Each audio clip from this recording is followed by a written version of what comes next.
នៅក្នុងការផ្សាយរបស់ VOA នៅព្រឹកនេះយើងខ្ញុំមានសេចក្តីរាយការណ៍អំពីតើចលនាតវ៉ាដែលគាំទ្រប៉ាឡេស្ទីននឹងប៉ះពាល់ដល់ឱកាសអ្នកស្រី Harris នៅរដ្ឋ Michigan ឬទេទីក្រុង Michigan មានការខ្វែងគំនិតគ្នាដោយកិច្ចព្រមព្រៀងរោងចក្រចិន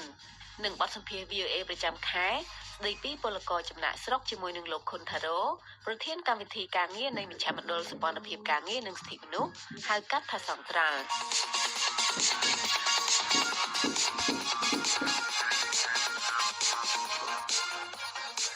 អស់លោកអ្នកនាងកំពុងតែស្ដាប់ការផ្សាយរបស់ VOA ពីរដ្ឋធានី Washington ចលនាបាតកម្ម The Uncommitted National Movement ដែលបានចាប់ផ្ដើមដោយធ្វើបាតកម្មប្រឆាំងនឹងគោលនយោបាយប្រធានាធិបតីលោក Joe Biden ទៅលើសង្គ្រាមនៅក្នុងតំបន់ Gaza កាលពីខែកញ្ញានោះបានប្រកាសថាពួកគេនឹងមិនគាំទ្រអនុប្រធានាធិបតីអ្នកស្រី Kamala Harris ដែលជាបេក្ខជនប្រធានាធិបតីខាងបកប្រជាធិបតេយ្យទេ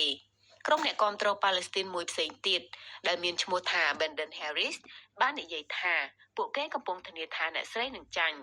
តែចលនាទាំងនេះនឹងប៉ះពាល់លទ្ធផលបោះឆ្នោតនៅក្នុងរដ្ឋសំខាន់ៗឬទេអ្នកស្រី Patsy Widakuswara